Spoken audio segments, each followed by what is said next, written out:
Cap Sport.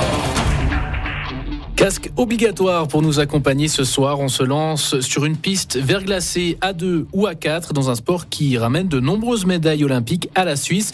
Un chaude-fournier s'est lancé dans l'aventure et sera notre guide jusqu'à 19h. Le bobsleigh n'aura plus aucun secret pour vous d'ici là. Et pour rester dans cet esprit olympique, cap également sur la candidature de Sion 2026, notamment à travers le regard de Sarah Forster, membre de l'équipe de Suisse de hockey sur glace bronzé à Sochi. Bonsoir et bienvenue dans ce nouveau numéro de Cap Sport. Sensation forte garantie donc aujourd'hui. On prend la place dans un bobsleigh avec vous, Yann Moulinier. Bonsoir. Bonsoir. Et pour en savoir un peu plus sur votre sport, c'est vous, Mathieu Schaffner, qui vous êtes plongé dans les livres d'histoire. Bonsoir Mathieu. Bonsoir Yannick. Oui, dans les livres suisses, plus précisément, parce que le bobsleigh est un sport suisse par excellence. Mais alors, Yann Moulinier, il vient d'où ce sport ? De quelle commune exactement ? De Saint-Moritz au Grison. Ouais, c'est tout juste. Et puis il a été créé à quelle période ? Vous avez une petite idée ? Fin du 18e siècle. Fin du 19e siècle, ça fait 1800, pardon. Mais c'est pas mal. C'est bien parti pour un début. Là, on est bien lancé sur la piste d'élan, on va le dire comme ça. Bon, quand on dit sport suisse, c'est pas tout à fait vrai quand même, parce que ce sont en fait des vacanciers anglais qui ont lancé l'idée. Ils décident de descendre une piste glacée à 2 sur un même engin, et voilà, le bobsleigh voit le jour. Alors très vite, on aménage une piste pour éviter toute mauvaise rencontre entre promeneurs et bobeurs. Ça se passe toujours du côté de Saint-Moritz en 1871. Il s'agit de la Cresta Run, une piste d'ailleurs toujours en activité aujourd'hui. Et puis c'est encore dans la station grisonne que le premier club de bobsleigh est créé. C'est en 1897.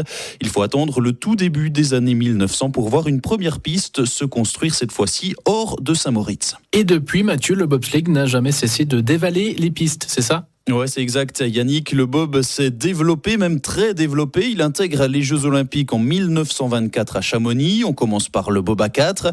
Et puis le bob à 2 rejoint les JO en 1932 du côté de Lake Placid cette fois-ci. Depuis, cette discipline n'a jamais quitté le programme olympique à une petite exception près. Yann Moulinier, vous avez une idée de quand c'était cette exception ? Pardon ? L'exception, la seule fois où le bob n'a pas fait partie des Jeux Olympiques, vous avez une petite idée de quand ça date ? Dans les années 30. Ah, vous êtes un peu loin. C'était en 1960 à Squaw Valley du côté des États-Unis. Et en fait, c'est pour des raisons économiques. Les organisateurs décident alors de ne pas créer de piste. On peut vous dire encore que depuis 2002, les femmes font aussi du bob au JO. Et puis, allez, un peu de chauvinisme. La Suisse est l'une des 2 grandes nations de ce sport avec l'Allemagne. Les Helvètes ont glané 31 médailles olympiques. Rien que ça, c'est le 2e sport hivernal le plus prolifique derrière, bien entendu, le ski alpin.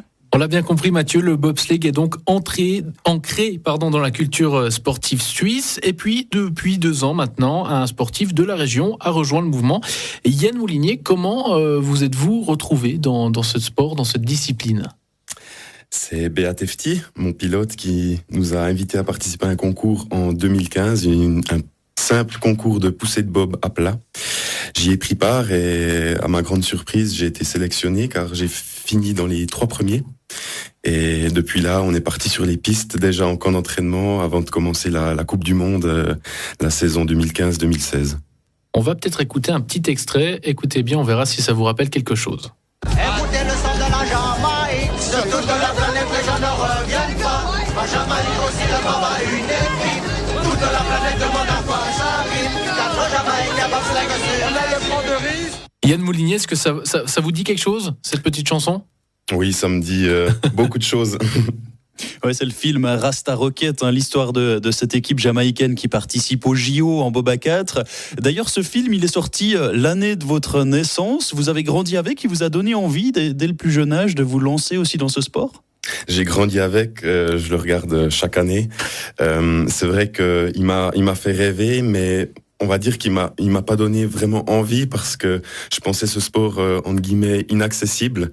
Et c'est avec une grande joie que j'ai pu y rentrer, en fait. Ouais, c'est vrai que vous avez fait d'autres sports avant, hein. Vous êtes un peu un touche-à-tout, je crois qu'on peut le dire ainsi. Vous avez fait du foot, du volleyball, de l'athlétisme. Vous êtes un grand spécialiste du lancer du marteau. Finalement, quel est le sport qui vous a le plus aidé pour arriver dans le bob ? Alors c'est clairement l'athlétisme en général et particulièrement le lancer du marteau. J'y ai mis toute mon énergie pendant plus de 10 ans et c'est cette ténacité qui a fait que j'ai pu être pris dans l'équipe en 2015. Alors actuellement, Yann Moulinier, vous êtes donc pousseur. Il faut des capacités particulières pour prendre place dans un bob ? Oui, alors énormément de puissance, d'explosivité et donc de vitesse, de survitesse une fois que le bob est bien lancé. Et c'est vrai que c'est des qualités qu'on retrouve beaucoup en athlétisme et particulièrement chez les lanceurs. Alors pousseur aujourd'hui, pilote demain, c'est en tout cas votre ambition. Et là, quelle qualité, quelle capacité il faut avoir ? Alors, au niveau du pilotage, ce qui change, c'est surtout le fait d'être à des commandes, d'essayer d'avoir une sorte de paix intérieure par rapport à la poussée, qui est quelque chose de très féroce, très court. Une fois qu'on est dans le bob, c'est un temps d'attente. Mais en tant que pilote, une fois qu'on monte dans le bob, c'est là que le travail commence. On a énormément de pulsations et le but, c'est de se calmer pour pouvoir aborder chaque virage comme un nouveau défi et ne surtout pas s'emballer et avoir la zénitude. La zénitude. En parlant de cette discipline, on parle de bob à 2, de bob à 4. Est-ce qu'il faut parler du bobsleigh comme d'un sport d'équipe ? C'est un sport d'équipe naturellement, d'une grosse équipe parce qu'on parle de bob à 2, de bob à 4, mais au final c'est les athlètes qui sont sur la piste, mais autour il y a énormément de monde qui gravite et je dirais que c'est une équipe de minimum 100 personnes si on élargit un peu, mais c'est vrai, c'est super important l'entourage. Ouais, d'ailleurs, même au niveau des sportifs, en regardant la composition de l'équipe de BATFT dont vous faites partie, c'est assez impressionnant. Il y a 7 pousseurs dans l'équipe. Pourquoi autant finalement ? C'est la concurrence qui est nécessaire ? Alors ça, c'est justement une vision d'avenir très belle qu'a eu Monsieur BATFT, car en lançant son concours à la recherche de nouveaux pousseurs en 2015, qui garde maintenant chaque année, il y a des nouveaux pousseurs qui sont intégrés à l'équipe. Et bien sûr, ça nous fait une grosse équipe, mais ça permet vraiment de pouvoir construire l'avenir sereinement et aussi en prévision des futurs pilotes dont je fais partie. Mais en pleine saison, on peut avoir des changements de pousseurs ou bien c'est celui qui commence la saison finalement qui va au bout à moins d'une blessure ? Non, alors c'est vrai qu'on commence la saison avec les pousseurs qui sont sélectionnés pour la compétition. C'est important d'avoir du monde autour parce qu'on n'est jamais à l'abri d'une blessure, d'une semaine où on se sent pas bien, on est malade. Donc c'est vraiment important de pouvoir se reposer sur des athlètes qui sont en forme mais qui sont pas prévus pour la compétition mais pour remplacer. Et c'est vrai que c'est, je pense, une de nos grandes forces, c'est qu'on est un grand groupe et on peut être confiant au départ parce que on est beaucoup. Et justement, dans ce team BATFT, vous côtoyez un autre Neuchâtelois, il s'agit de Robin Santoli, il est aussi, lui, pousseur. Vous connaissez bien, très bien même, puisque vous avez été adversaire en tant que lanceur du marteau, même si vous faisiez partie du même club. Vous êtes désormais coéquipier. Noémie a donc lancé un coup de fil à Robin Santoli pour savoir si ce passage d'adversaire à coéquipier avait changé quelque chose à votre relation. Non, ça n'a pas changé grand-chose. Même si c'est sympa de pousser dans la même équipe, de faire un sport d'équipe, c'est vrai que c'est totalement différent de faire un sport d'équipe par rapport au lancer du marteau. Mais non, ça n'a pas non plus tout changé parce qu'avant, quand on lançait ensemble, il y avait le même respect et c'était la même chose quand même. Passer d'un sport individuel comme le lancer du marteau à un sport d'équipe, ici le bob, vous dites que ça n'a rien changé à votre amitié, mais est-ce que ça a changé quelque chose d'autre ? Yann, entre quand il était lanceur et puis maintenant, c'est vrai qu'il a beaucoup changé sur le plan mental. Avant, entre guillemets, ça tombait bien pour moi, on était adversaires et puis je sais qu'aux grandes compétitions, parfois il était tendu, il avait de la peine à donner le meilleur de lui-même. Puis depuis qu'il fait du bob, c'est vrai qu'il a beaucoup évolué, pas seulement physiquement mais aussi mentalement. Et puis je sais que maintenant, quand il va à une compétition importante en bob, il est toujours prêt et puis il arrive toujours à exploiter le meilleur de lui-même. Puis du coup, c'est aussi la même chose pour le lancer du marteau, parce que de temps en temps, on va lancer ensemble l'été à des championnats. Et maintenant, c'est devenu plus compliqué d'être devant lui au lancer du marteau aussi. Pour la suite, on sait qu'il y a un projet pour Yann de devenir pilote. Vous le suivriez dans cette aventure, mais alors ce serait pour du bob à 2 et vous seriez que les deux ou du bob à 4 ? Quand on veut devenir pilote de bob, on va toujours faire normalement du bob à 2 et du bob à 4. C'est plus facile de commencer par du bob à 2, mais je sais qu'Yann, j'imagine, en tout cas, il veut monter une équipe de bob à 2 et de bob à 4. Du coup, faudra être 4 dans l'équipe, minimum 4, voire plus. Et oui, je le suivrai pour le bob à 2 et pour le bob à 4. Du coup, vous allez les recruter dans les championnats de lanceurs de marteau ? Non, on va pas les recruter dans les championnats de lanceurs de marteau. Je pense que là, on connaît déjà pas mal d'athlètes de bob qui sont motivés et il y a rien de formel encore pour le moment, parce que c'est l'année prochaine que ça commencera. Mais j'imagine que je suis pas le seul à vouloir suivre Yann en tant que pousseur. Je pense qu'il y a pas mal d'autres athlètes jeunes qui ont déjà un bon niveau en tant que pousseur de bobsleigh et qui auront envie de suivre Yann parce que son projet, il est porteur et puis je suis pas le seul à y croire, c'est sûr. Alors Yann ne sait pas, enfin sauf si entre-temps vous lui dites, mais il ne sait pas que vous nous parlez aujourd'hui. Si vous deviez lui laisser un message, lui parler, je sais pas, d'un souvenir ou alors lui donner des encouragements, qu'est-ce que vous lui diriez ? Des encouragements, je lui en donne assez, mais je lui dirais, je pense qu'il le sait, moi ce que j'admire beaucoup chez Yann, c'est que c'est quelqu'un qui sait où il va. Il a des rêves, il a des objectifs et puis il fait tout pour que ça se réalise. Et moi, c'est vraiment cette qualité que j'admire chez lui. Yann Moulinier, une réaction peut-être à ces propos de Robin Santoli ? Ouais, alors c'est premièrement une belle surprise. Je remercie Robin, je le salue, je sais qu'il nous écoute. Merci beaucoup Robin, c'est vraiment super sympa de ta part et c'est vrai que c'est justement grâce à des personnes comme Robin que je peux avancer sereinement et que nous pouvons du coup avancer sereinement. Et justement la grande qualité de Robin, c'est justement quelqu'un de confiance. Je peux vraiment parler de tout avec lui et ensemble on forme vraiment un beau duo. Donc après ça peut partir sur des beaux quatuors etc. Ouais, on sent une belle complicité entre vous avec votre coéquipier qui parle d'ailleurs de rêves et d'objectifs pour vous. On va un peu s'y attarder. Déjà la saison qui s'ouvre dans 2 semaines aux États-Unis, quel est l'objectif pour vous concrètement sur cet hiver 2017-2018 ? Alors, l'objectif, ça se passe en plusieurs phases. C'est-à-dire que c'est l'hiver olympique. Donc, la Coupe du Monde commence en novembre, va se terminer très tôt, en mi-janvier. Donc le but, c'est de faire des bons résultats en Coupe du Monde, de top 8 précisément, pour que le pilote puisse se qualifier aux Jeux Olympiques. Donc on a 3 premières Coupes du Monde à faire aux États-Unis et Canada. Donc clairement que ça sera être dans ces top 8. Et là, la place en Coupe du Monde, tant en bob à 4 qu'en bob à 2, elle est assurée pour vous ? Alors, en tout cas, au début de la Coupe du Monde. Après, justement, c'est la fédération qui gère tout ça. Après les premières étapes, il y aura un point qui va être fait pour savoir qui c'est qui continue en Coupe du Monde. Alors, ensuite, il y aura les Jeux Olympiques, vous l'avez dit, Pyeongchang en février prochain. À bien vous comprendre, c'est concrètement un objectif aujourd'hui, c'est plus du domaine du rêve. Ah non, alors c'est clairement un objectif, c'est là, c'est présent. Il y a encore beaucoup d'étapes à franchir qui seront dans un laps de temps très court. Mais c'est ça qui est magnifique, c'est que c'est le sport. Il y a beaucoup d'inconnus, mais on va vite savoir ce qui se cache derrière ces inconnus. Les Jeux Olympiques, on va en reparler dans la deuxième partie d'émission également d'ici quelques minutes. Avant cela, est-ce qu'on peut dire, Yann Moulinier, que la saison qui s'ouvre est une saison un peu de transition pour vous avec cet objectif, cette ambition de devenir pilote à l'hiver 2018-2019 ? Je pense pas de transition parce que je suis clairement sur une dernière saison en tant que pousseur, donc mentalement je suis vraiment à fond là-dedans et la transition va se faire vraiment à la fin de cette saison. J'ai pu à chaque fois piloter, déjà en début d'année, j'ai fait un mois de pilotage, mais maintenant, alors j'ai complètement mis ça hors de ma tête, bien que ça occupe mon esprit, et forcément que j'y travaille déjà pour construire cette équipe. Mais là, clairement, on est à l'orée de la saison, faut pousser, quoi. Alors justement, la création de votre propre équipe, ce sera dès l'été prochain. Ça signifie quoi exactement ? Il y a du démarchage chez les autres formations pour trouver les pousseurs notamment ? Alors ça va commencer en mars déjà.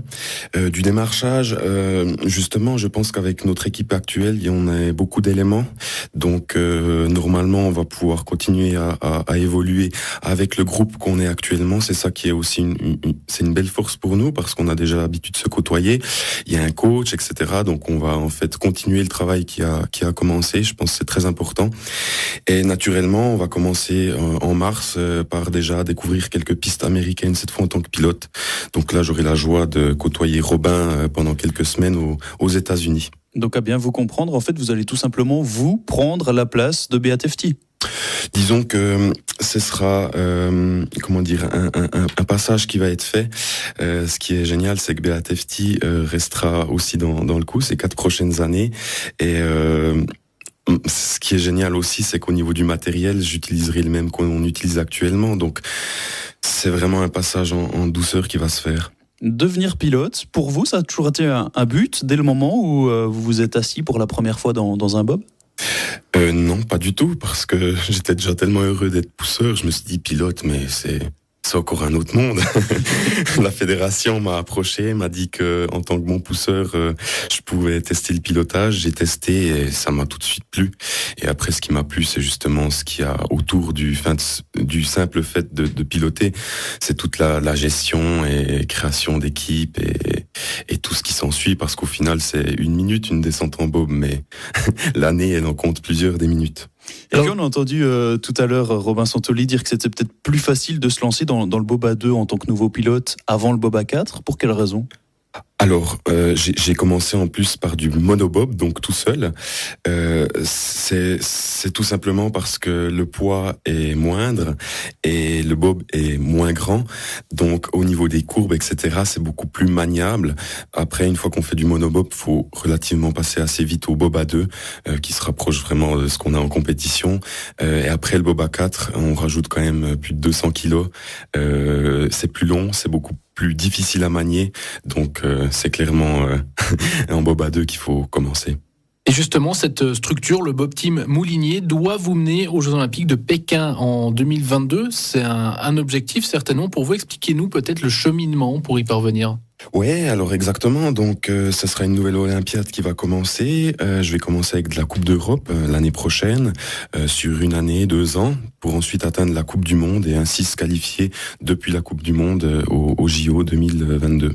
Yann Moulinier, pousseur chaudefonnier du team de Beat FT. Eh bien, vous restez avec nous pour la deuxième partie de Cap Sport. On va se replonger un petit peu dans l'olympisme. Cap Sport. Puisque les Jeux Olympiques font de plus en plus parler d'eux en Suisse, avec une candidature, c'est celle de Sion 2026. Ce pourrait être le retour des JO dans notre pays après une longue absence, après ceux de Saint-Moritz en 1948, la station grisonne qui avait déjà accueilli les joutes hivernales en 1928. Yann Moulinier, quand on est justement un sportif pratiquant une discipline hivernale, on pense quoi de cette candidature ? Que du bien, parce que c'est un objectif à plus ou moins moyen, long terme. Et pour nous sportifs, ce qui est génial, c'est que ça permet de se poser aujourd'hui, d'avancer pas à pas et de pas brûler les étapes en fait. D'avoir un point de mire, ce genre d'événement, ça permet au quotidien de bien travailler sans se précipiter et donc en évitant des douleurs. Parce que des Jeux Olympiques à la maison, en Suisse, c'est quand même particulier, c'est autre chose. Alors j'imagine, j'ai aucune expérience. Non mais je veux dire comme objectif peut-être pour vous. Ah oui, comme objectif, j'ai déjà, on va dire que je maîtrise la piste de Saint-Moritz. J'aurai 8 ans pour la dompter et connaître chaque centimètre carré. Et c'est vraiment magique, quoi. Au niveau du sport, c'est quand même le berceau de ce sport. Et il y a qu'à se rendre à cette piste pour savoir de quoi je parle. Eh bien, on va en parler un peu plus de ce projet Sion 2026. Il y a eu un forum sport et commune mercredi dernier à Montreux. Nos confrères de Radio Chablais y ont rencontré le directeur général des Jeux Olympiques et de la jeunesse Lausanne 2020, Yann Logan. On doit faire rêver les gens, on doit expliquer aux gens pourquoi il y a du bien. Et ce travail est difficile pour des projets comme ça visibles où dès qu'on commence à parler de ça, on parle d'argent. Quand on parle de faire une nouvelle gare de Lausanne, on ne parle pas d'argent tout de suite. On vous dit qu'il y a un projet nécessaire à Lausanne parce qu'il y a une nouvelle gare qui doit être faite, il y a un accès ferroviaire qui doit être fait, qui doit être créé. Il y a des raisons économiques, des raisons qui sont de transport, de mobilité, de développement de la région, du tourisme, du sport et tout, qui font que Lausanne, le réseau ferroviaire vaudois ou de la région lémanique doit se refaire. Vous savez combien ça coûte? Combien de milliards ça coûte? On ne parle pas de ça d'abord. D'abord, on parle de ce qu'on doit faire et dès qu'on a convaincu les gens que c'est important, on trouve l'argent. Et on investit des sommes faramineuses, mais ce qui est passionnant et ce qui est juste. On a fait un tunnel du Gothard, c'est extraordinaire, parce qu'on a besoin de ça pour l'Europe, pour le transfert et tout, et on fait des projets magnifiques. Et là, on parle de sport, on parle des Jeux Olympiques, et au lieu de parler de pourquoi c'est super à faire, alors, on l'a fait, mais aujourd'hui, on se fait prendre par le bas et on parle que de l'argent. Et on parle que d'1 milliard. Alors, 1 milliard, c'est énorme, mais 1 milliard, la Suisse a un budget de 600 milliards par année. 1 milliard, c'est beaucoup à la fois et c'est pas beaucoup. 1 milliard sur un projet qui, dès le moment où on l'aurait, on a 7 ans de communication positive, on a des jeux énormes sur le coup tout de suite. C'est peut-être pas si énorme que ça. Je suis pas en train de dire aux gens qui nous écoutent que c'est pas beaucoup. Je dis juste qu'il faut juger, valoriser, mettre en balance ce qu'on aurait avec ce qu'on investit. Et puis après, on voit à quoi ça sert et on voit l'importance et surtout, on peut définir oui ou non, est-ce que ça vaut le coup? Et oui, on parle gros sous quand on parle de Jeux Olympiques. De votre côté, Yann Moulinier, c'est vendeur, un projet lié aux Jeux Olympiques. Vous touchez peut-être plus facilement vos sponsors en annonçant un objectif comme celui de prendre part aux JO? Alors c'est clair que si on parle de JO à la maison, ça fait vibrer beaucoup de monde, plus que simplement les athlètes, parce que bien sûr c'est les Jeux Olympiques, c'est les athlètes, mais c'est énormément de monde qui vont pouvoir s'exprimer, et pas seulement pendant ces 4 semaines.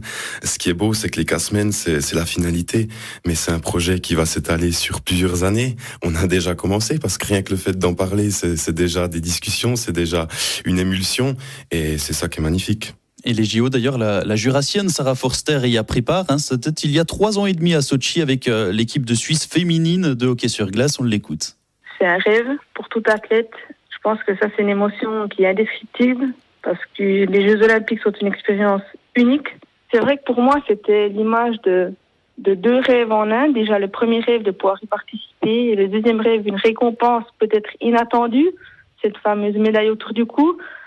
C'est quoi? C'est la possibilité de pouvoir participer à une cérémonie d'ouverture ainsi que tous des moments uniques chaque jour à vivre là-bas qui sont des moments mémorables. En tant qu'athlète, qu'est-ce qu'on se dit? Est-ce qu'on arrive à s'imaginer être en compétition pour des Jeux Olympiques dans son pays? Ça, je pense que pour participer à des Jeux Olympiques dans son pays, ça doit être une motivation en plus, quelque chose encore une fois d'unique, de pouvoir représenter son pays et jouer dans son pays, ce serait une fierté, ça doit être une fierté.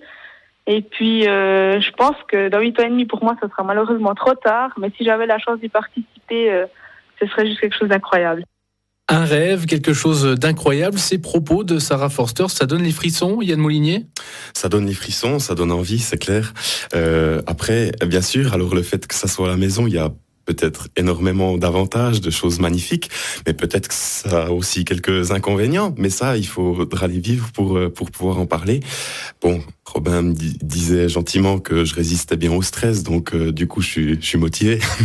Yann Moulinier, en tout cas, on vous souhaite beaucoup de bonheur, pousseur du bob BATFT. Merci d'être venu partager votre passion, vos objectifs dans Cap Sport. Surtout, belle saison et plein de succès à vous. Merci infiniment. C'est ainsi qu'on éteint la flamme de Cap Sport pour aujourd'hui. On la rallume vendredi prochain, rassurez-vous, pour un nouveau numéro. Merci de nous avoir suivis. Beau week-end. Merci et vous retrouvez donc ce numéro sur notre site internet. Très belle soirée.